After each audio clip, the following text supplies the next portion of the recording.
Listo, a partir de este momento ha iniciado la grabación y vamos a dar inicio a nuestra sesión de hoy que tiene por objetivo hablar de los diferentes gráficos estadísticos.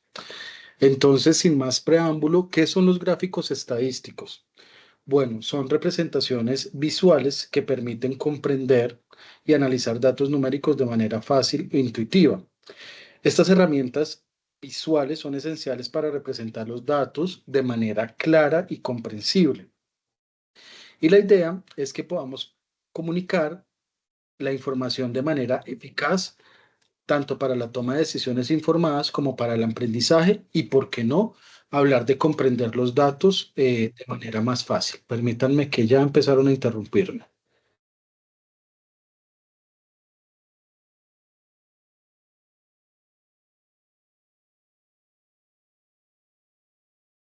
Bueno, entonces con esta primera definición de qué son los gráficos estadísticos, vamos a empezar a hablar de cada uno de estos gráficos que nos ayudan a representar visualmente la información y que son utilizados para cierto tipo de categorías de información.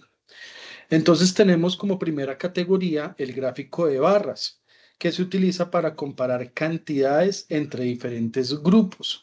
Las barras pueden ser verticales o horizontales. Eso dependerá del gráfico que elijamos y que decidamos utilizar.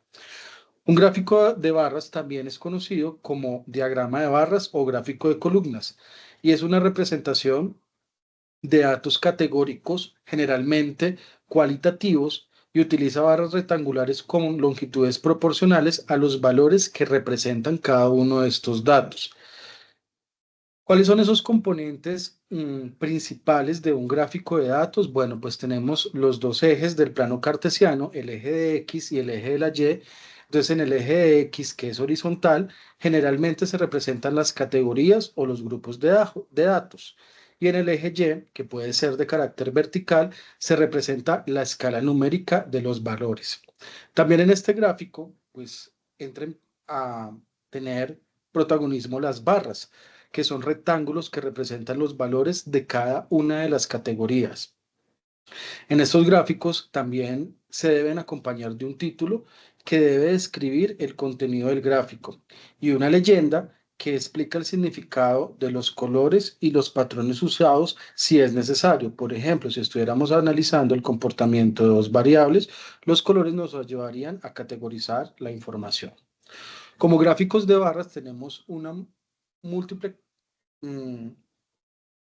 cantidad que podemos utilizar, como por ejemplo el gráfico de barras simple, que nos va a mostrar una sola serie de datos. El gráfico de barras agrupadas, que compara dos series o más de datos de lado a lado. Tenemos el gráfico de barras apiladas, que muestra las partes de un todo para cada categoría. ¿Cuáles entonces serían esas ventajas que tienen los gráficos de barras en la aplicación de datos estadísticos? Permítanme un momento mientras yo voy contándoles, voy a ir compartiendo la ventana de la que les quería mostrar hoy. Estamos por acá y tendríamos esto, listo. Bueno, entonces, ¿cuáles son esas ventajas de los gráficos de barra? Pues que los gráficos de barra son fáciles de leer y entender. Permiten comparar rápidamente diferentes categorías y pueden demostrar valores tanto negativos como positivos. Son efectivos para representar datos discretos. ¿Me confirman si están viendo en su pantalla un video que dice gráfica de barras, tipos de gráficos estadísticos? No, profe, no se está viendo nada. ¿No lo están viendo?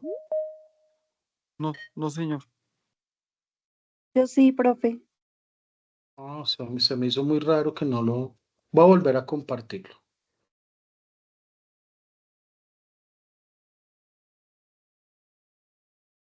Segundito, por favor.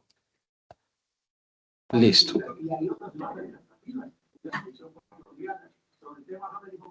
Ahora, ¿me confirman si están viendo el video, por favor? Y me ayudan a silenciar los micrófonos.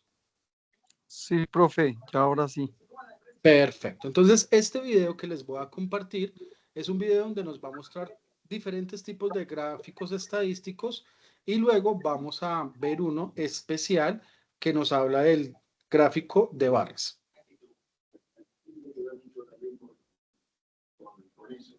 Perdón, le cuadro la velocidad que está muy alta.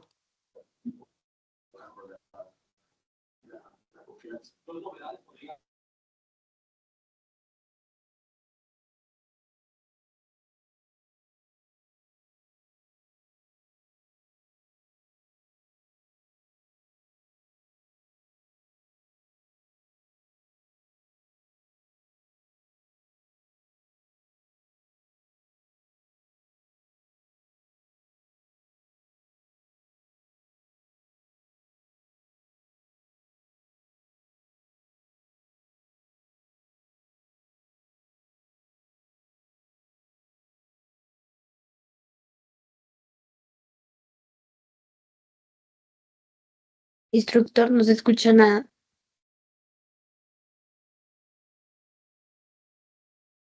Gracias por avisarme. Pensé que lo estaban viendo sin problema. Un segundo.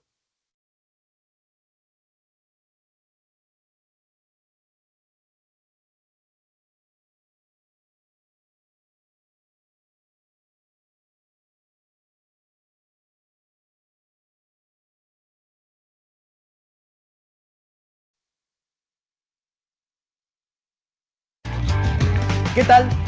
Soy Yair y en este video vamos a hablar acerca de cuáles son los tipos de gráficos más usuales. ¿Ahora sí lo están escuchando? Sí, señor. Sí, señor. Gracias. Para poder representar datos. Y vamos a hablar de las características de cada uno. Los más usuales son histograma, gráfica de barras, pictograma, gráfica circular, gráfica poligonal y gráfica de bigotes. Veamos cuál es cada una de las características de ellos. Histograma. Lo utilizamos generalmente para datos que involucran características cuantitativas, es decir, que se pueden representar con números, como metros, años, kilos, grados, cantidad de personas, etc. Sobre dos ejes tenemos que un eje es para colocar los datos y otro para colocar sus frecuencias. Y a cada dato se le asigna un rectángulo que marca hasta dónde llega su frecuencia. Gráfica de barras. Se utiliza para representar datos cualitativos y sus frecuencias, es decir, datos que hablan de una cualidad como color, preferencia por una marca, sí o no, etc. Usamos dos ejes, una para los datos y otro para las frecuencias, con barras rectangulares para señalar las frecuencias de los datos. Pictograma es una variante de la gráfica de barras, que en lugar de utilizar las típicas barras rectangulares, usa algún dibujo alusivo a los datos. Gráfica circular. Se usa para expresar los datos en porcentajes, donde un círculo se divide en sectores y cada sector representa el porcentaje de cada dato respecto al total de datos. Gráfica poligonal. Se usa para representar las frecuencias de los datos conforme el tiempo. Se usan dos ejes, uno para el tiempo y otro para los datos. Ponemos puntos en la intersección de los ejes para representar cada dato y unimos los puntos para formar así con el eje horizontal un polígono. Gráfica de bigote. Se indica en esta gráfica la ubicación de los cuartiles y la distribución de los datos en 4 grupos del mismo tamaño, sobre una recta numérica que empieza en el dato menor y termina en el dato mayor, se marcan los 3 cuartiles, y del primero al tercero se encierra en una caja. Este tipo de gráfica se utiliza mayormente para comparar entre 2 o más muestras. Espero que te haya quedado claro cuáles son y cómo se utilizan este tipo. Bueno, como les indicaba anteriormente, este es un video que nos ayudó a tener una visión resumida de cada uno de los gráficos estadísticos. Estamos hablando del gráfico de barras y ese gráfico también tiene su video explicativo. Permítanme, se los comparto. Aquí lo tenemos. De barras, así que pon mucha atención. Una gráfica es una representación de datos generalmente numéricos. Lo primero que necesitamos para hacer una gráfica son los datos. En este caso, se le preguntó a 40 personas cuál era su color favorito y las respuestas fueron las siguientes. En colores tenemos rosa, amarillo, azul, verde y rojo. Y en frecuencia, o sea, las personas que dijeron que les gustaba cada color, tenemos 7 en el rosa, 11 en el amarillo, 5 en el azul, 15 en el verde, 2 en el rojo y tenemos un total de 40 personas encuestadas. Pondré mis datos aquí arriba a la izquierda para poder estarlos viendo. Ahora, para hacer la gráfica, tendremos siempre dos rectas, el eje de las X y el eje de las Y. En ambos ejes acomodaremos nuestros datos. En el eje de las X, yo acomodaré los colores, que son rosa, amarillo, azul, verde y rojo. Y en el eje de las Y, acomodaré las cantidades. Puedes organizarte como quieras, pero siempre tienes que comenzar desde cero. En mi caso, yo voy a ir de 2 en 2. Aquí está el 0, y luego el 2, el 4, el 6, el 8, el 10, el 12, el 14 y el 16. Ahora, solo me queda hacer las barras. Empezaremos con el color rosa y recordemos que 7 personas lo eligieron. El amarillo, 11 personas. El azul, 5 personas. El verde, 15 personas. El color rojo, solo 2 personas. Y listo. Así tenemos nuestra gráfica de barras. Facilísimo, ¿verdad? Bueno, entonces, teniendo en cuenta el video que acabamos de ver, pues este nos ayuda a reforzar el tema de las ventajas de los gráficos de barras, que son fáciles de leer y entender, permiten comparar rápidamente diferentes categorías y nos ayudan a mostrar valores que pueden ser tanto negativos como positivos y son efectivos para hablar de variables de orden cualitativo. Entonces, con esta imagen que ustedes tienen en el video, pues podemos simular diferentes ejemplos, como por ejemplo sería el de ventas mensuales. Entonces, una empresa podría utilizar un gráfico de barras para mostrar las ventas de cada mes del año. Cada barra representaría un mes y la altura de la barra indicaría el volumen total de ventas. Entonces, si cambiásemos esta gráfica por meses del año, entonces en vez de rosa, amarillo, azul, verde y rojo, sería enero, febrero, marzo, abril, y las cantidades de las ventas pues van a estar representadas por las diferentes alturas de las barras. En otro ejemplo, podríamos hacer una comparación de población, entonces utilizaríamos un gráfico de barras para mostrar la población de diferentes ciudades o países y cada barra representaría una ciudad o país y la altura indicaría su número de habitantes.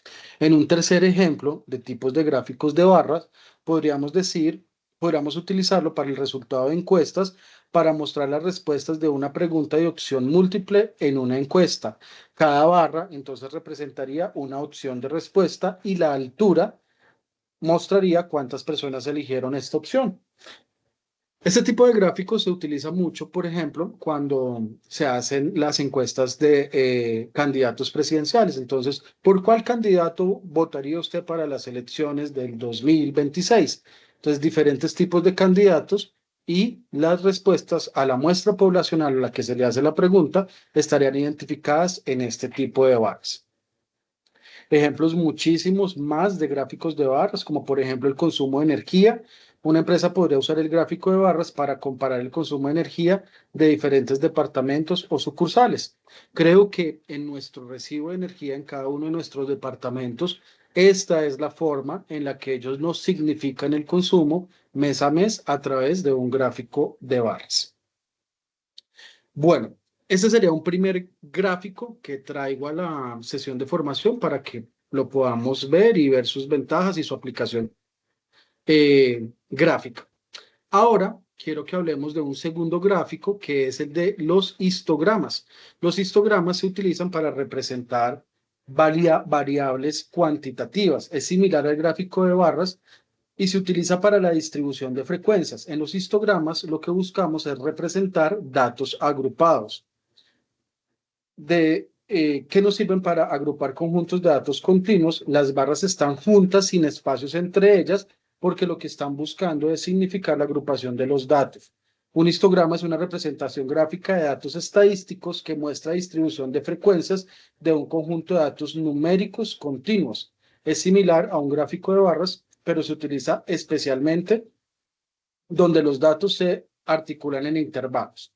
¿Cuáles son esas características principales de un histograma? Que en el eje X se representan los intervalos de la variable que se está midiendo. Ahorita lo vamos a poder ver en video. Y en el eje Y muestra una frecuencia y el conteo de los datos dentro de cada intervalo. Y las barras nos van a medir o a representar la cantidad de datos en cada intervalo. Las barras son continuas, sin espacios entre ellas, para enfatizar la continuidad de los datos. Y el área de medición de este gráfico es el área de cada barra, es proporcional a la frecuencia de datos en este intervalo. ¿Cómo se construye pues entonces un histograma? Bueno, primero hay que determinar el rango de los datos señalando el valor máximo con el valor mínimo. Se decide el número de intervalos que se va a utilizar dentro de ese rango de datos del mínimo al máximo. Yo debo segmentar de cuándo en cuánto voy a tener esos intervalos de datos. Se calcula el ancho de cada intervalo dividiendo el rango entre el número de intervalos. Se cuentan los datos que caen dentro de cada intervalo. Se dibuja una barra para cada intervalo con la altura correspondiente a la frecuencia de datos de este intervalo. Vamos a verlo a través del video porque pues gráficamente es más fácil de comprender el uso de estas herramientas gráficas para mostrar información estadística. Ahí les va el video. Empezando por su definición, y es que es un gráfico que muestra las frecuencias absolutas de cada una de las clases de datos, permitiendo observar fácilmente su comportamiento. Un histograma permite graficar una gran cantidad de datos de tipo continuo. El histograma se conforma de dos ejes. En el eje X están los datos ordenados por clases o categorías, que son los intervalos de los valores que puede tomar la variable. Estos intervalos miden lo mismo. Luego, en el eje Y, está la frecuencia absoluta de cada una de estas clases. Y una característica importante de los histogramas es que los rectángulos de frecuencias están pegados. Ahora veamos cómo se construye un histograma. Aquí tenemos un conjunto de datos totalmente desordenados. Para realizar el histograma podemos ayudarnos de una tabla, donde hay que colocar los intervalos de clase. Para ello hay que identificar el valor más pequeño de los datos y el valor más grande de los datos, que en este caso son 1 y 4 respectivamente, y elegimos la cantidad de intervalos de clase que queremos tener. En este caso, nosotros queremos 5, sin embargo puede ser cualquier otro número, y una vez que hemos elegido este número, se utiliza la siguiente fórmula. Entonces, el valor más grande de los datos, que es 4, menos el valor más pequeño de los datos, que es 1, dividido entre el número total de intervalos de clase, que son 5, obteniendo un total de 0.6, es decir, esta es la medida del ancho de los intervalos de clase. Cabe señalar que algunas personas suelen restarle al valor más pequeño de los datos 0.5 y sumarle al valor más grande de los datos 0.5 para asegurar que todos los datos queden incluidos en los intervalos de clase.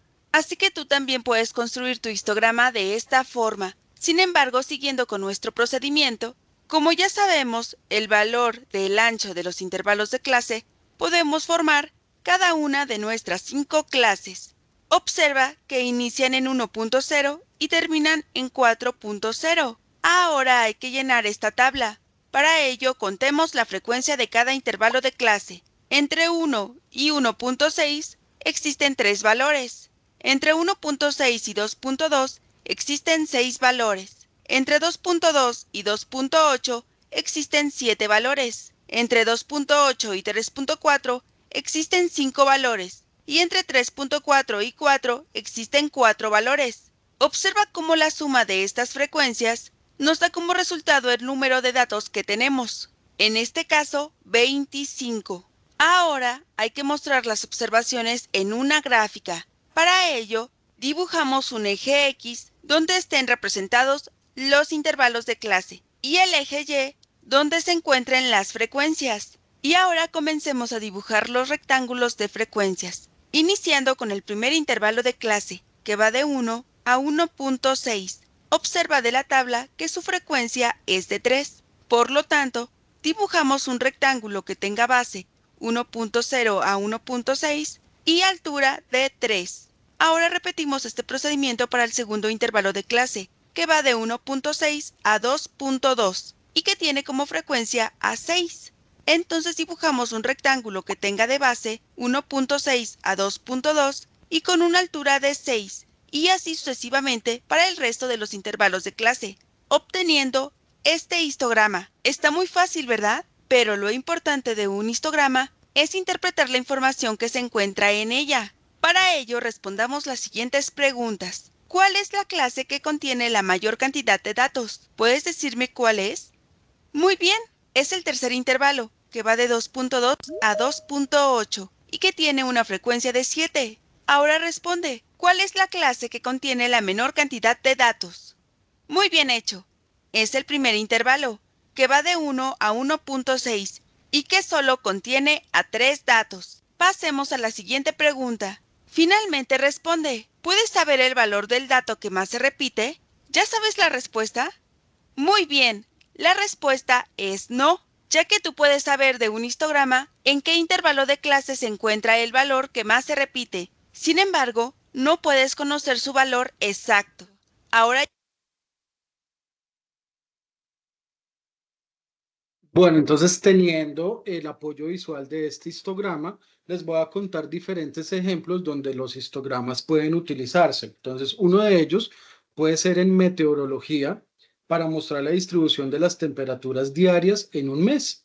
También para representar la cantidad de lluvia que cae en diferentes periodos del año. Entonces, cada intervalo va a significar un periodo de tiempo y el número de veces en los que se repite, pues nos va a ayudar a poder identificarlo en un plano gráfico.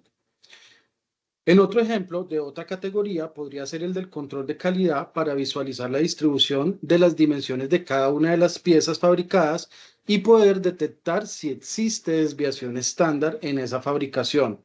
En finanzas podemos mostrar la distribución de rendimientos de inversiones para analizar la distribución de precios de acciones en un periodo determinado.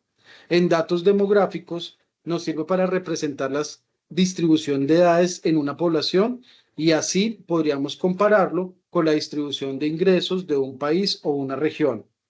En medicina podría mostrar la distribución de niveles de colesterol en un grupo de pacientes con el objetivo de analizar la distribución de pesos al nacer en una también nos sirve para analizar la distribución de pesos al nacer en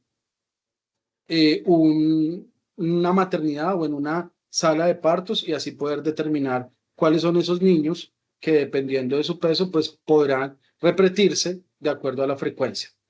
Y muchos más ejemplos que nos puede traer este histograma. Como tercera medida, les quiero mostrar uno de los que más utilizamos, que es las gráficas circulares. Niños, ¿me están escuchando bien? Es que acá está lloviendo súper fuerte, entonces no sé si eso está interrumpiendo el audio. ¿Vamos bien? Sí, señor. Gracias, Lorena. Entonces, antes de entrar a la gráfica circular, quiero dejarles a manera de conclusión que, bueno, que los histogramas se usan es para significar datos numéricos. Son herramientas poderosas para entender la forma, la tendencia central y la dispersión del conjunto de datos, permitiendo identificar patrones, anomalías y características importantes en esa distribución de datos. Ahora hablemos de la gráfica circular, gráfica de sectores, gráfica de torta, gráfica de tartas si estuviéramos en México. Y no son también una forma de representación visual de datos que divide un círculo en secciones o rebanadas. Cada sección representa una categoría de datos y su tamaño es proporcional al valor que representa en relación con el total. ¿Cuáles son estas características de los gráficos circulares o de sectores? Uno, pues su forma circular, tiene forma de círculo, de disco. Las divisiones, el círculo se divide en sectores, cada uno representando una categoría y significando un porcentaje de los datos porque el círculo entero representa el 100% de los datos. Por lo tanto, los datos en gráficas circulares los vamos a encontrar en porcentajes. Bueno, ¿qué más? Es un círculo de 360 grados, la suma de todos los sectores siempre completará esos 360 grados del círculo, que a su vez completará el 100% del porcentaje. En la leyenda se suele incluir una leyenda que explica qué representa cada sector y de esta manera pues que sea más fácil identificar. ¿Cuándo se deben utilizar estos gráficos circulares? Cuando queramos mostrar porciones de un todo, cuando se tienen pocas categorías, idealmente no más de 5 a 7, cuando los datos suman el 100% y representan un total. Pues vamos a ver un videito que nos ayuda a comprenderlo gráficamente de lo que acabamos de hablar. O de pastel, así que pon mucha atención. Una gráfica es un tipo de representación de datos, generalmente numéricos. A la gráfica circular también se le llama gráfica de pastel, de tarta, de torta o gráfica de 360 grados. Esta gráfica es una representación de una serie de cantidades y consiste en un círculo dividido en varios sectores o rebanadas cuyo tamaño corresponde a las proporciones de las cantidades. Los datos de esta gráfica generalmente se anotan en porcentaje. Para poder hacer nuestra gráfica circular, lo primero que necesitamos son los datos. En este caso, yo le pregunté a 40 personas cuál era su color favorito, así que hagamos nuestra tabla. Aquí tengo color, frecuencia, grados y la frecuencia relativa, que es el porcentaje. En colores tenemos rosa, amarillo, azul, verde y rojo. La frecuencia es la cantidad de personas que dijeron que les gustaba cada color. A 7 personas les gusta el rosa, a 11 el amarillo, a 5 el azul, a 15 el verde y a 12 el rojo. En total son 40 personas. Para poder hacer nuestra gráfica de pastel, tenemos que dividir nuestro círculo en grados. Como ya sabemos, un círculo tiene 360 grados y yo lo voy a dividir entre 40 personas que encuestamos y nos da como resultado 9. Esto quiere decir que por cada respuesta son 9 grados o por cada persona que contestó son 9 grados. En el caso del color rosa, son 7 personas por 9 grados, nos da un resultado de 63. En el amarillo, 11 personas por 9 grados nos da un resultado de 99. En el azul, 5 personas por 9 grados nos da un resultado de 45. En el verde, 15 personas por 9 grados nos da un resultado de 135. Y en el rojo, 2 personas por 9 grados nos da un resultado de 18. Si sumamos toda esta columna, en total nos dan 360 grados, que es el total de grados que tiene un círculo. Para poder representar nuestros resultados, tenemos que sacar el porcentaje de cada respuesta.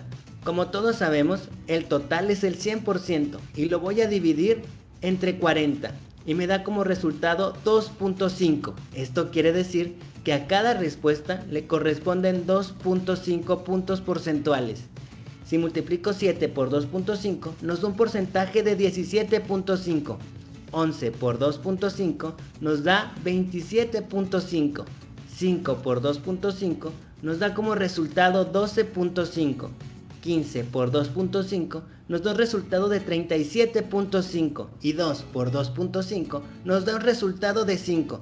Si sumamos toda esta columna nos va a dar como resultado 100, que es nuestro 100%. Una vez que ya tenemos nuestra tabla lista, es momento de comenzar a trazar nuestra gráfica circular. Vamos a ver cómo se hace. Pon mucha atención. Una vez que ya tengo mi tabla llena, la voy a poner aquí arriba, un poco más pequeña, para hacer mi gráfica de pastel.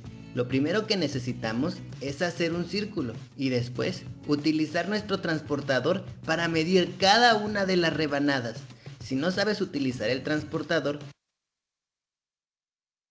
Bueno, nosotros no vamos a utilizar el transportador porque eso lo hace directamente Microsoft Excel, nos grafica y nos hace la distribución en grados y en porcentajes. Voy a adelantar un poquito el video para que nos quedemos con una idea de lo que sería una distribución por sectores, que son cada uno de los colores que se muestran en el video, y cada uno de ellos representa un porcentaje del 100%. Entonces, ejemplos de aplicación de este tipo de gráficos circulares por sectores o de torta. Entonces, por ejemplo, si hiciéramos una distribución del presupuesto familiar y estableciéramos las siguientes variables: vivienda, alimentación, transporte, entretenimiento, ahorro y otros, pues el porcentaje de lo que cada una de las personas encuestadas da cada uno de estos valores, pues va a ser un sector de esta gráfica de tortas. Entonces, por ejemplo, vivienda sería un 30%, alimentación un 20%, transporte un 15%, entretenimiento un 10%, ahorro un 15% y otros gastos un 10%. Si tuviéramos la otra oportunidad, si nos preguntáramos qué hacemos en nuestro tiempo libre en un día típico, entonces diríamos que en dormir 8 horas podría ser un 33%, trabajar 8 horas, 33%, actividades de ocio, 4 horas, representaría un 17%, tareas domésticas, 2 horas, un 8%, comidas, 1.5 horas, 6%, y transporte, 0.5 horas.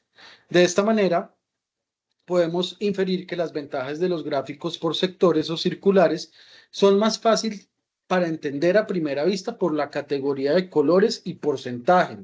Muestran claramente las porciones o proporciones relativas. Son más efectivos para comparar partes con el todo. Desventajas que pueden tener. Pueden ser difíciles de interpretar con muchas categorías. Recuerden que lo recomendado es entre 5 y 7 como máximo. No son ideales para mostrar cambios en el tiempo, no son ideales para datos agrupados, no son ideales para mostrar datos con rango y pueden ser engañosos si no se utilizan correctamente y si no se hacen correctamente. Pero podemos resumir que los gráficos de sectores son una herramienta visual poderosa para representar porciones de un todo y especialmente útil cuando se tienen pocos datos y se quiere enfatizar en alguna parte especial, ¿vale? Entonces, por este lado tendríamos el ejemplo de gráfica circular. Ahora, quiero que hablemos un poco sobre las tablas de probabilidad. ¿Y qué son las tablas de probabilidad? Son herramientas utilizadas en estadísticas y en teoría de las probabilidades para organizar y representar información sobre una probabilidad, o sea, algo que puede ocurrir o no puede ocurrir, de diferentes eventos o resultados posibles de un experimento o situación. Estas tablas nos ayudan a visualizar y a calcular fácilmente las probabilidades de diversos escenarios. Hay muchos escenarios donde uno podría comprender la probabilidad. Entonces, la probabilidad de que yo vaya caminando y me caiga por las escaleras y me rompa el cráneo, pues es muy baja. Pero ¿qué puede ocurrir? Puede ocurrir. La probabilidad de ganar una partida de póker de acuerdo al número de cartas que tengo también se puede hacer con tablas de probabilidad. Entonces, ¿cuáles serían esos componentes de una tabla de probabilidad? Bueno, lo primero que debemos tener son los eventos o los resultados posibles a los que yo le voy a inferir esa probabilidad. También debo descartar o señalizar esas probabilidades individuales. Y también debería, si estoy analizando diferentes tipos de datos, generar las probabilidades acumuladas. Hay 3 tipos de tablas de probabilidad. Hay tablas de distribución con probabilidad, tablas de probabilidad conjunta, tablas de probabilidad condicional. Entonces, las tablas de distribución de probabilidad son sencillas, analizan 2 variables. De probabilidad conjunta, ¿qué pasa si voy caminando, el piso está mojado, me caigo por las escaleras, me rompo el cráneo? Será una probabilidad conjunta. Probabilidad condicional, si no camino y bajo por el ascensor, pues no me rompería el cráneo porque no uso las escaleras. Entonces, la condición es que para caerme y romperme el cráneo sería el uso de las escaleras. Y así sucesivamente hay múltiples ejemplos. Les traje este muy sencillito en video para que ustedes puedan comprender de manera fácil de qué se tratan estas probabilidades. Todos estos temas estadísticos avanzados, ustedes los van a ver en una competencia que se llama estadística. Esto es simplemente un abrebocas para poder comprender el material, aquellos gráficos que nos señala el material y cómo darles un alcance de información mayor para que ustedes los tengan en cuenta. Repasemos algunos conceptos básicos para poder entender mejor el tema. La probabilidad es una medida generalmente en porcentaje que tiene algún evento de ocurrir. Si la probabilidad se acerca al 100%, quiere decir que es muy probable que ocurra. Y si se acerca al 0%, es probable que nunca ocurra. Pero nada está garantizado. Cuando hablamos de probabilidad, todo puede pasar. Ahora sí, veamos un ejemplo para entender mejor el tema. Yo tengo una moneda y quiero que caiga águila. Si lo quiero representar en fracción, tengo que hacer lo siguiente. Yo quiero que caiga uno de 2 resultados posibles y se lee como un medio. Ahora, esa misma probabilidad la podemos ver en decimal y eso se logra dividiendo el numerador entre el denominador. 1 entre 2 me da como resultado 0.50. Ahora, si esta misma probabilidad la quiero ver en porcentaje, el punto lo tengo que recorrer 2 lugares a la derecha. 1, 2. Y me da como resultado 50%. Ahora, veamos explicado esto de otra manera. Tengo una moneda y tengo dos resultados posibles. Uno es águila y el otro es sello.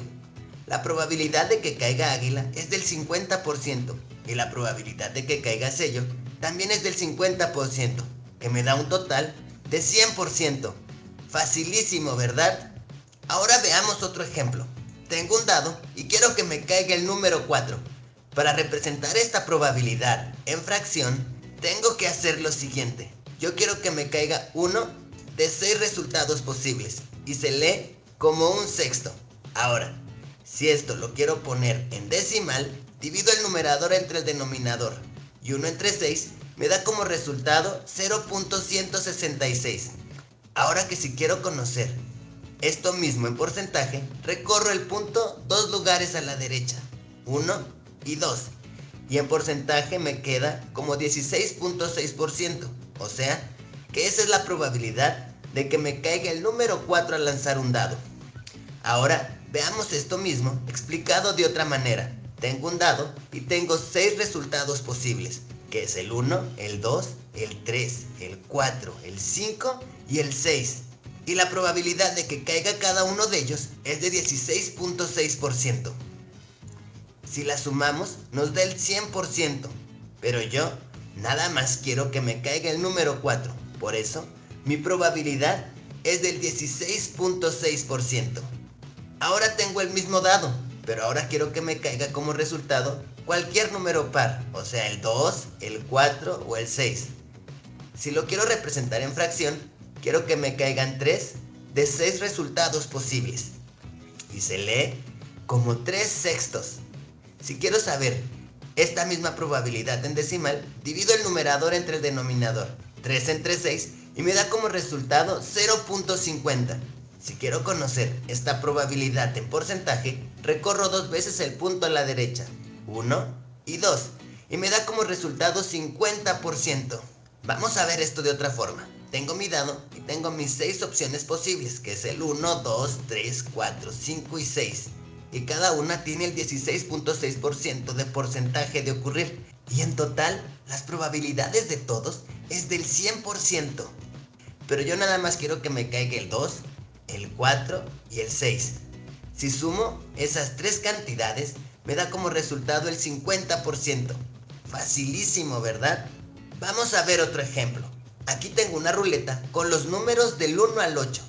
Y yo quiero que me caiga cualquier número menor a 4. Los números menores a 4 son 3, 2 y 1. Esto se representa en fracción como 3 octavos, porque yo quiero que me caigan 3 de 8 resultados posibles. Si esto lo quiero representar en decimal, divido numerador entre denominador y me da como resultado 0.375. Y si quiero que esto se convierta en porcentaje, recorro 2 lugares el punto a la derecha, 1 y 2, y me da como resultado 37.5% de probabilidad de que caiga el número 3, el 2 o el 1.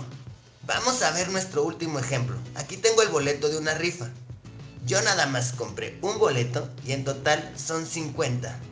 Para representar esto en fracción es 1 de 50 posibles resultados y se lee como un cincuentavo.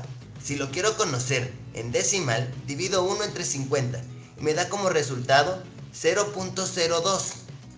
Y si lo quiero conocer en porcentaje, recorro el punto 2 lugares a la derecha y me da como resultado 2% de probabilidad de ganar. Uy, muy difícil porque tengo el 98% de probabilidad de perder. Espero que este tema te haya gustado. Por favor, regala. Bueno, niños, entonces ese sería el ejemplo de tabla de probabilidades y pues ejemplos de probabilidades todos los que ustedes quieran. Hay uno muy común y es en la baraja de póker. Son 52 figuras las de la baraja de póker. La probabilidad de sacar as sería de 4 sobre 52. Hay 4 ases frente a 52 cartas. Las de las figuras J, Q, K son 12 figuras frente a 52 figuras de probabilidad. Entonces, ahí ustedes pueden ayudarse a entender que las probabilidades se pueden representar de forma matemática a través de las tablas de probabilidad. ¿Cuáles son los usos de esas tablas de probabilidad? Pues primero, calcular la probabilidad de eventos específicos, determinar la probabilidad en rangos de resultados, analizar las relaciones entre variables, tomar decisiones basadas en probabilidades y realizar predicciones estadísticas. Ventajas de las tablas de probabilidad, muchísimas, porque nos ayudan a organizar la información de manera clara y concisa, facilitan el cálculo de probabilidades, permiten una rápida comparación de diferentes escenarios y nos ayudan a identificar patrones y tendencias. Esto por un lado, que son las tablas de probabilidad. Quiero compartirles otro video que son las tablas de tabulación bidimensionales, que estas nos ayudan a organizar datos de doble entrada o a la generación de matrices. Son una forma de organizar y representar información en 2 dimensiones, generalmente utilizando filas y columnas. Estas tablas son útiles para mostrar relaciones entre diferentes categorías de datos y permiten una fácil comparación y análisis de información.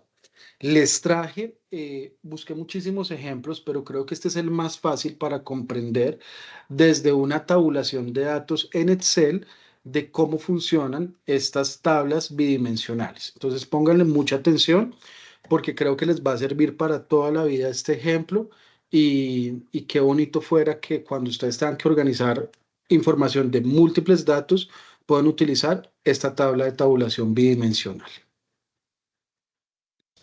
En los vídeos anteriores hemos visto cómo llevar a cabo la distribución de frecuencias de una sola de las variables. Esta técnica que puede ser desarrollada para variables continuas y discretas, las dos. Vamos a ver cómo llevar a cabo la distribución de frecuencias bidimensional, es decir, con 2 variables. En este caso nosotros contamos con los datos de una encuesta realizada a 100 personas en las que se les pregunta por el sueldo y también por la edad. De tal forma que, por ejemplo, la persona décima a la que se le ha preguntado, con 35 años, cobra 945 euros al mes. Vamos a ver cómo llevar a cabo la distribución en tabla de frecuencias bidimensional, tratando al sueldo como variable dependiente y a la edad como variable independiente. Pues bien, le damos aquí arriba a insertar y le damos a tabla dinámica. Nos ha seleccionado todos los datos. No queremos todos los datos porque el nombre de la primera columna de encuestado, persona 1, 2, 3, 4, 5, 6, eso no es una variable. Eso es simplemente la ordenación de los datos que hemos llevado a cabo con el único objetivo de tener un orden. ¿Qué hacemos? Donde pone seleccione una tabla o rango, seleccionamos con los títulos todos los datos, tanto del sueldo como de la edad. Y aquí donde pone elija dónde desea colocar el informe de la tabla dinámica. Yo acostumbro a ponerlo mejor en una nueva hoja de cálculo, con el objeto de que quede todo perfectamente ordenado. Bien, ya tenemos aquí la tabla dinámica. Evidentemente no se ve nada, porque tenemos que configurarla en función de nuestros objetivos. Aquí a la derecha tenemos todas las opciones, donde pone seleccionar campos para agregar al informe. Hacemos clic en sueldo y en edad, porque son las 2 variables que queremos meter. Entonces aquí en valores nos ha metido las 2 variables, pero solo nos interesa una. En las filas, en la primera fila, vamos a poner la variable dependiente, es decir, el sueldo.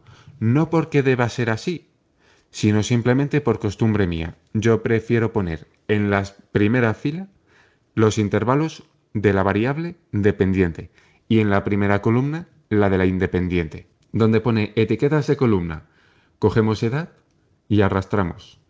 Y ya tenemos aquí la distribución de frecuencias absoluta bidimensional.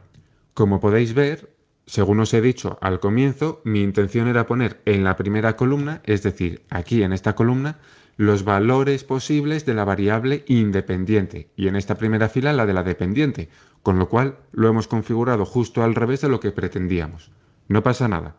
Aquí donde pone etiquetas de filas arrastramos el sueldo a columnas y la de la edad a fila. Y ya está, ahora ya sí lo tenemos como queríamos inicialmente. ¿Qué ocurre? Primero, varias cosas. Nos está sumando todos los valores. Nosotros queremos que nos cuente los valores, es decir, que nos diga cuántos valores hay de personas que cobran 757 euros al mes. Vamos a cambiarlo. Y donde pone suma, le hacemos clic para que se nos abra el menú, le damos a configuración de campo de valor y pone suma. No, cuenta, que nos lo cuente, no queremos que nos lo sume. Le damos a aceptar. Y ahora ya sí nos está contando, por ejemplo, que aquí hay una persona de 27 años que cobra 757 euros. Pero claro, ocurre lo mismo de antes. Estamos con dos variables continuas. Debemos trabajar con ellas en forma de intervalos, porque si no, como podéis ver, nos queda una tabla enorme y completamente ilegible. Esto ni siquiera lo podríamos pegar en un trabajo de investigación. Pues vamos a configurarlo. Vamos primero con la variable dependiente, el sueldo. Hacéis clic sobre cualquiera de los valores. Hacéis clic luego con el botón derecho. Se os abre el campo y os aparecerá una opción que es agrupar. Le dais a agrupar y aquí es donde ya vamos a configurar los intervalos. ¿Qué intervalos vamos a definir? Pues aquí el mínimo, lo que os va a poner el mínimo y el máximo. El comenzar en, que os viene por defecto, es el mínimo. Nosotros vamos a poner, por seguir un poco con el vídeo anterior, el 701. Y terminar en... Y bueno, y aquí mejor vamos a poner ya directamente de 100 en 100, ¿vale? Este por se refiere a 100 en 100. Es decir, la amplitud de cada intervalo. Va a ir desde el 701 hasta el 800. Y le damos a aceptar. Y ya lo tenemos todo agrupado. Pero solamente tenemos agrupado el ¿qué? La variable dependiente. Vamos a por la independiente. Hacemos lo mismo. Hacéis clic sobre cualquiera de los valores observados. Luego con el botón derecho, agrupar. Y aquí vamos a definir los intervalos en que los vamos a definir. Como el mínimo es el 20 y el máximo es 60, lo vamos a dejar así y le damos a aceptar. ¿Qué ocurre? Que claro, tal y como ha quedado esto, estamos excluyendo el límite superior e incluyendo el límite inferior. Es decir, el intervalo ya no es 20-30, sino 20-29. ¿Vale? Tened cuidado con esas cosas. De esta forma ya hemos terminado. ¿Qué tenemos? Tenemos la distribución de frecuencias bidimensional, que sería desde la primera fila hasta la penúltima y desde la primera columna hasta la penúltima. Todo lo que acabo de seleccionar es la frecuencia absoluta bidimensional. La última columna que tenemos aquí tenemos los totales, es decir, esta columna junto con los intervalos de la variable independiente forman la distribución marginal de la variable independiente, ¿vale? E igualmente, esta primera fila con los intervalos de la variable dependiente junto con la última, que son los totales de cada uno de esos intervalos, es la distribución marginal de la variable dependiente. En cualquier caso, esta tabla la podéis configurar como queráis. Es decir, que queréis incluir el 700 y dejar fuera el 800 para el siguiente intervalo, lo hacemos. Volvemos a seleccionar agrupar y en lugar de poner aquí 701 ponemos 700. Le damos a aceptar y ya lo hemos cambiado. Y todo cambia automáticamente. Bueno, como lo podemos visualizar en el ejemplo de tabulación bidimensional, las características principales de este tipo de gráficos es que nos permiten organizar datos complejos de una manera clara y concisa. Nos facilitan la comparación de información entre diferentes categorías. Puede contener datos numéricos, textuales o una combinación de ambos y son útiles para realizar cálculos y análisis estadísticos. Entonces, ejemplos de aplicación. Podríamos tener el censo poblacional, donde vamos a comparar dos variables, la población por edad y género en cada una de las ciudades. También podemos hacer un análisis de ventas de una empresa, donde lo que queremos es cuantificar las ventas trimestrales por cada uno de los productos que vende la empresa. En resultados de encuestas podemos medir la satisfacción de clientes por tipo de servicio y por rangos de edad. Entonces, por ejemplo, si estuviéramos midiendo el servicio en atención, calidad y precio y creáramos rangos de edad de 18 a 30, de 31 a 50 o más de 51 años. También podríamos visualizar estas tablas bidimensionales, como por ejemplo el horario semanal de clases. Entonces, cuando toca matemáticas, cuál sería la hora, etcétera. Y también lo podríamos hacer en análisis de datos meteorológicos como temperatura promedio mensual por ciudad. Y entonces hacemos el gráfico de cada uno, perdón, hacemos la tabla del mes y cada una de las ciudades generando una medición de temperatura. De esta manera, entonces, daríamos continuidad al otro gráfico que les he traído para nuestra sesión de hoy, que es un poco complicado entenderlo, pero traté de buscar el mejor video explicativo y es para el gráfico de cajas y bigotes. Este es un tipo de gráfico que nos muestran cómo se distribuyen los datos en diferentes cuartiles o partes de la información. Entonces se arma una caja donde se muestra dónde está la mitad central de los datos, que para términos estadísticos es cuando ordenamos los datos de menor a mayor. El dato de la mitad es la mediana. Entonces, a partir de la mediana, cómo se distribuyen los diferentes datos hacia el mínimo o hacia el máximo. En la caja, la línea del medio va a estar significado por el dato estadístico de la mediana, que es el valor de los datos del medio. ¿Y qué son los bigotes? Los bigotes son los extremos, que son las líneas que salen de la caja y muestran los valores más altos y más bajos, sin contar esos valores extremos que están casi que por fuera de la caja, donde están la mayoría de datos agrupados. ¿Para qué sirve este gráfico? Nos sirve para ver rápidamente cómo se distribuyen los datos y si hay valores inusuales. O sea, lo que queremos es significar en un gráfico dónde está la mayor frecuencia de datos, dónde están los datos agrupados, en cuál cuartil se puede identificar cuáles son esos datos y si existen datos extremos de algo que posiblemente no se esperaba en un estudio y están por fuera de esa desviación. Entonces les traigo un videíto para que lo podamos comprender un poco mejor. A Coronado GED Academy. Vamos a construir e interpretar un diagrama de caja y bigotes.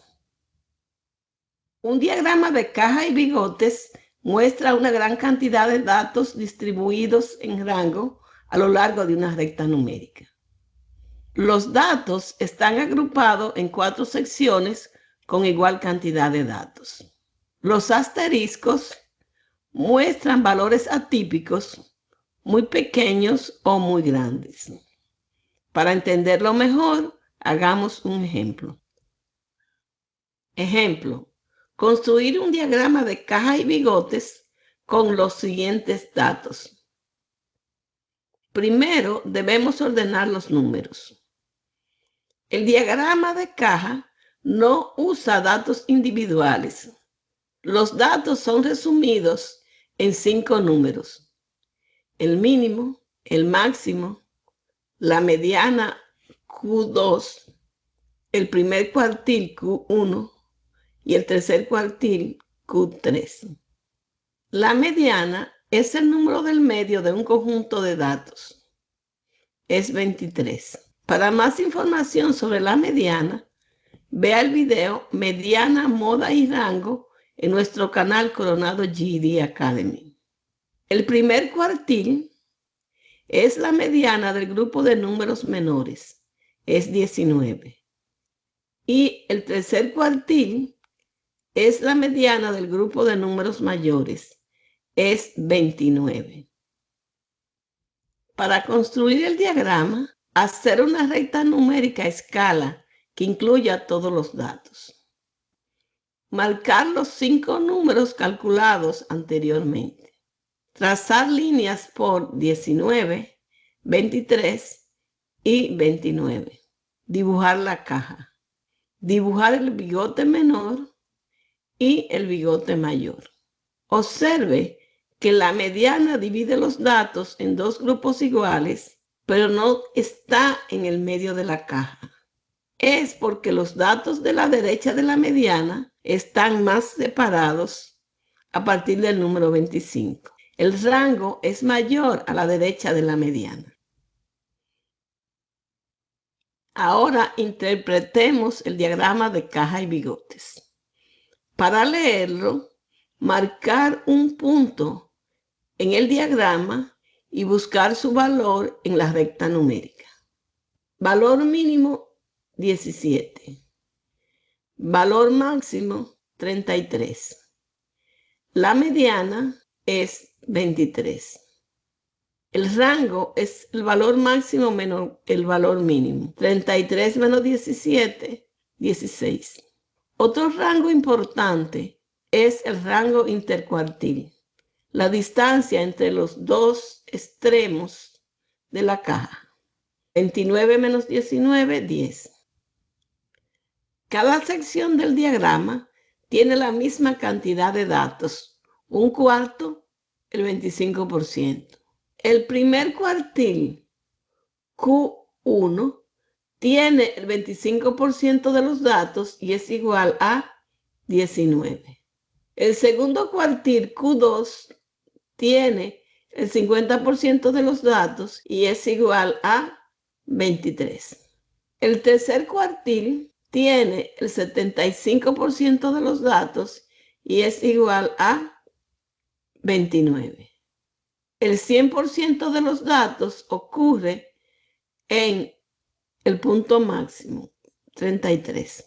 El rango intercuartil también se puede calcular con los porcentajes.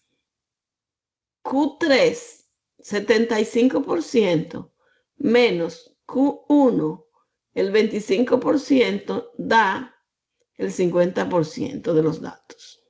Otra manera de calcularlo es sumando los porcentajes dentro de la caja. 25% más 25% da 50%. El 50% de los datos están dentro de la caja.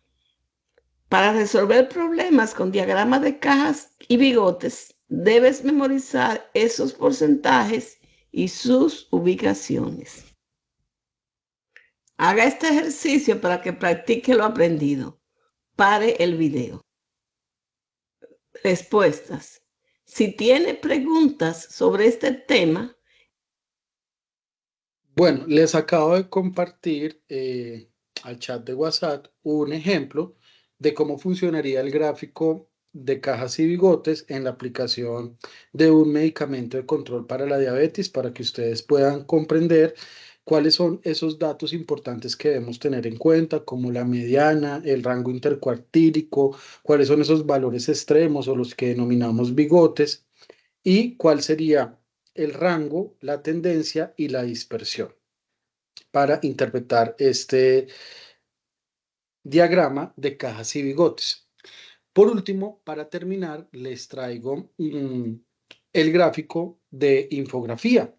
Entonces, la infografía es una representación visual de información de datos o conocimiento que combina elementos gráficos como imagen, diagramas, gráficos y textos para representar una información compleja de manera clara, concisa y fácil de entender.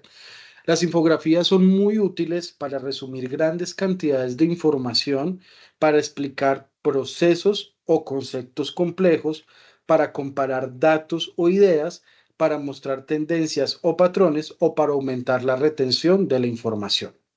Entonces, les voy a proyectar un video sencillito que les traje, donde nos explican qué es una infografía y qué tipos de infografías se pueden realizar. Para después de este video, hacer una conclusión de la formación e irnos con una evaluación rápida de retención de conocimiento. Hola coworkers, hoy vamos a hablar sobre las infografías. Veremos qué son, para qué sirven y sus principales ventajas. Eso no es todo, si te quedas hasta el final, te muestro unos ejemplos de infografías que seguramente no conocías. Comencemos. ¿Qué es una infografía? Una infografía es una representación visual de información, datos o conocimientos complejos. Está diseñada para comunicar de manera clara y efectiva información que sería difícil de entender mediante texto o números solamente. Las infografías utilizan una variedad de elementos visuales como gráficos, tablas, imágenes, mapas y diagramas para ayudar a los lectores a comprender mejor el tema que se está presentando. Se utilizan en una amplia gama de campos desde la educación y la investigación hasta el periodismo y la publicidad. Pueden ser impresas en papel, publicadas online o compartidas en redes sociales. ¿Para qué sirven? Resumir información compleja. Las infografías pueden simplificar información compleja y hacerla más fácil de entender para un público general. Visualizar datos. Pueden presentar datos de manera visual y atractiva, lo que las hace más fáciles de comprender que las tablas o gráficos de datos. Ayuda en la toma de decisiones. Las infografías pueden proporcionar información y conocimientos importantes que pueden ayudar en la toma de decisiones en áreas como los negocios, la política o la educación. Promocionar productos o servicios. Pueden ser una forma efectiva de promocionar productos o servicios, ya que pueden presentar información detallada de manera clara y atractiva. Generar tráfico web. Pueden ser compartidas en redes sociales y sitios web, lo que puede aumentar la visibilidad de un site y generar mayor número de visitas. Sus principales ventajas son fácil comprensión, utilizan elementos visuales para presentar información de manera clara y fácil de entender, lo que las hace más comprensibles para una amplia gama de audiencias. Atractivas y llamativas. Suelen ser visualmente atractivas y creativas, lo que las convierte en una herramienta efectiva para captar la atención del público y mantener su interés. Sintetizan información compleja. Pueden sintetizar grandes cantidades de datos complejos en un formato visual, lo que facilita la comprensión y hace que la información sea más fácil de recordar. Compartibles. Pueden ser compartidas a través de las redes sociales, sitio web y blogs, lo que las convierte en una herramienta efectiva para aumentar la visibilidad y promover una marca o producto. Versátiles. Se pueden utilizar en una amplia gama de contextos y aplicaciones, desde presentaciones, informes, hasta una publicidad y marketing, lo que las convierte en una herramienta versátil y efectiva para diferentes propósitos. Aquí seleccioné 3 ejemplos para compartirte. La historia detrás de Spotify. Cuenta la historia de cómo surgió la famosa plataforma de música Spotify. En ella destaca los acontecimientos más importantes con una línea de tiempo fácil de seguir. Arquitectura verde. Muestra alternativas sustentables para un futuro viable. Y por último, océanos. La importancia de los océanos con mucha información y lindo diseño. Hasta aquí nuestro nuevo video sobre las infografías. Bueno, entonces de esta manera compartimos los diferentes gráficos estadísticos que teníamos para el día de hoy. No sé si tienen alguna pregunta para pasar de una vez a la evaluación o... Cuéntenme, muchachos, ¿qué les pareció la información?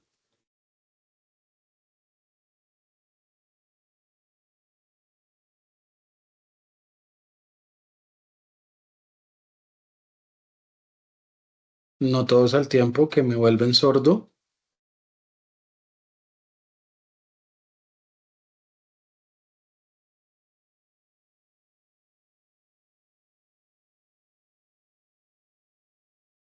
Muchachos, ¿me están escuchando?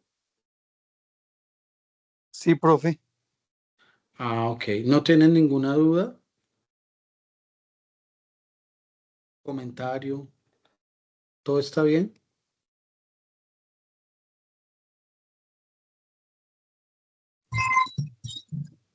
Pues sí, se le escucha fuerte y claro. Yo voy apenas a poco, voy manejando, entonces. Vale. Estoy escuchando todas las clases.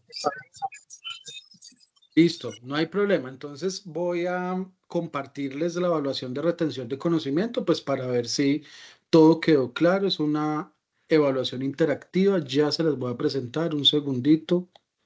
Me estoy conectando.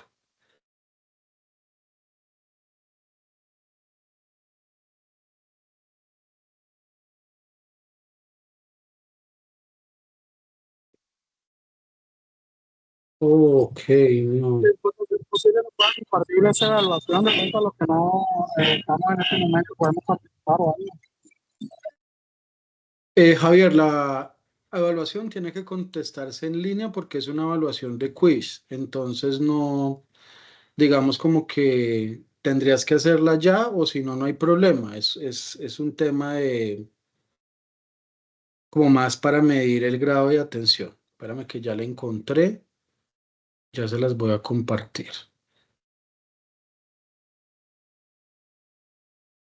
Listo, se los comparto al WhatsApp. Un segundito, estoy ingresando. Pensé que lo podía compartir como QR.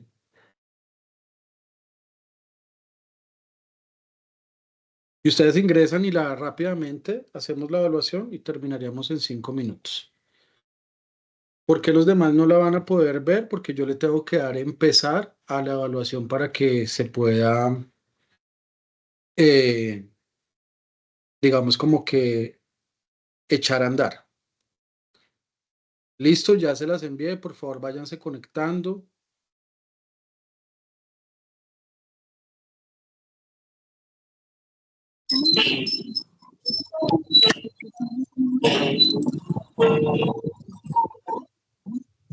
Ahí ya está.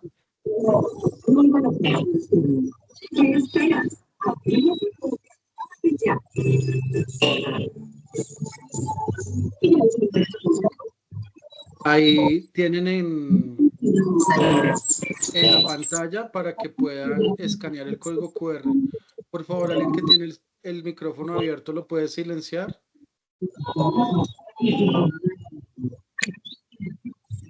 Se le quedó. Ok, ya lo silencié yo a Javier porque no nos dejaba escuchar.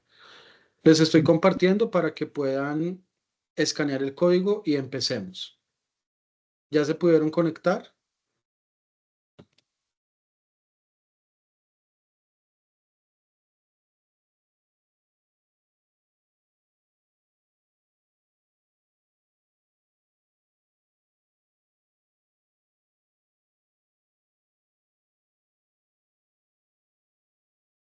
Por favor, muchachos, conéctense a la evaluación.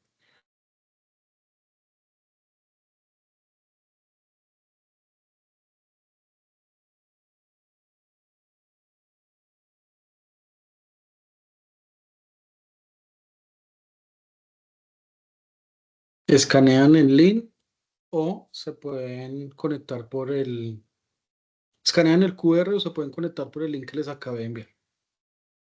Pero veo 0 participantes conectados.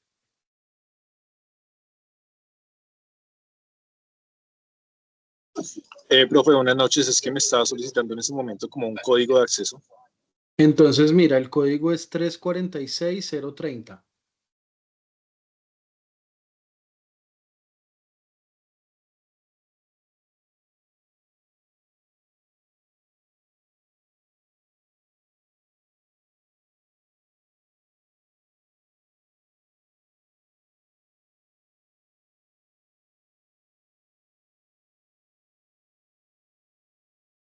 Ya tenemos conectados a José Aranda. Por favor, conéctense para poder empezar.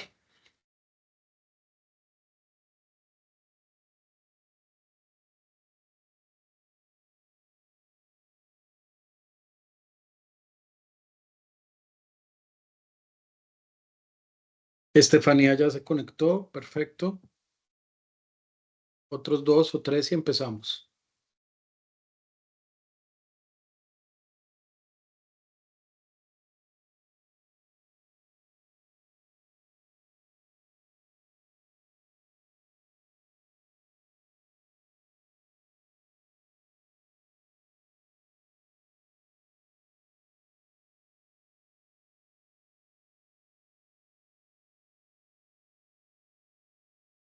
Por favor, conéctense, muchachos, para ver si terminamos lo antes posible.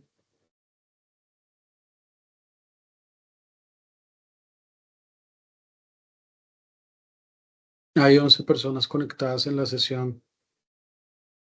Bueno, empecemos con los que hay.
¿Ya están visualizando las preguntas?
Instructor, a mí no me dejó entrar, me pide la contraseña para un colegio o una clase y no pude ingresar al quiz. Que te demoraste porque ya se escaneó el código QR. Ah, ok, señor. Ok. Profe, a mí tampoco me deja ingresar.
Si pueden ingresar, muchachos, o se los vuelvo a compartir para que lo escaneen de la pantalla. Nada, profe, no he podido, no he podido ingresar. Escanea el código QR con tu celular, acá en la pantalla que estamos compartiendo. Lo que pasa es que estoy desde el celular. Ah, ok, ya entiendo, ya entiendo. Los que sí se pudieron conectar ya casi están terminando. Vicente, Estefanía.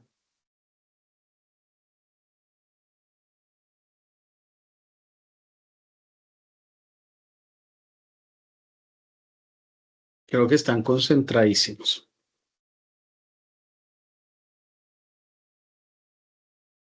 Bueno, creo que voy a cambiar la estrategia y les voy a enviar la evaluación por medio de Google Force, como la evaluación de la clase que les grabé la vez pasada, para que ustedes con toda la calma la puedan contestar y todos los que no se pudieron conectar a la sesión, una vez escuchen esta sesión grabada, pues puedan adelantar esa evaluación por Google Force.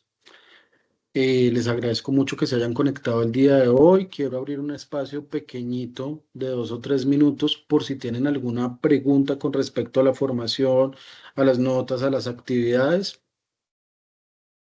¿Cómo estamos?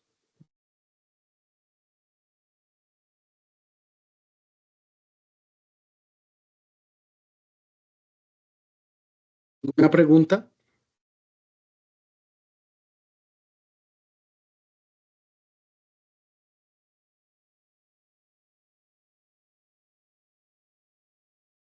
Bueno, veo que no hay preguntas, entonces les deseo una excelente noche y estamos interactuando a través del chat si tienen alguna solicitud, duda o inquietud, ¿vale? A las personas que aún no se han puesto al día con las 3 actividades de las competencias, por favor ponerse al día.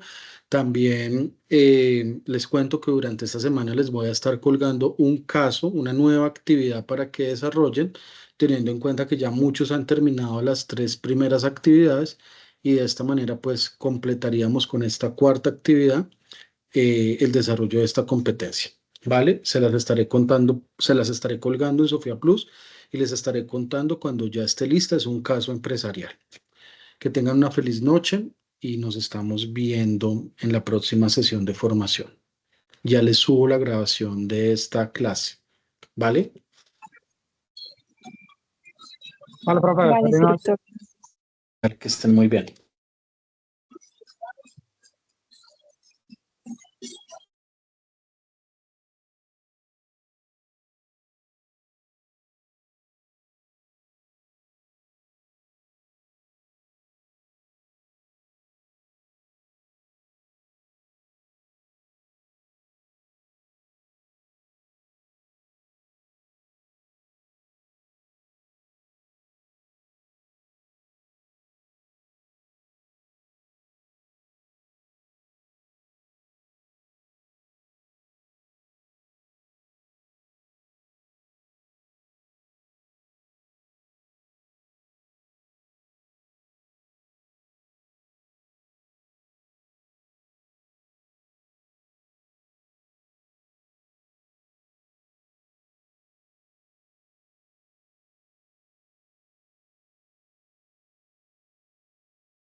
Por favor, las personas que están conectadas, por favor, salirse de la reunión para que pueda cerrar la grabación.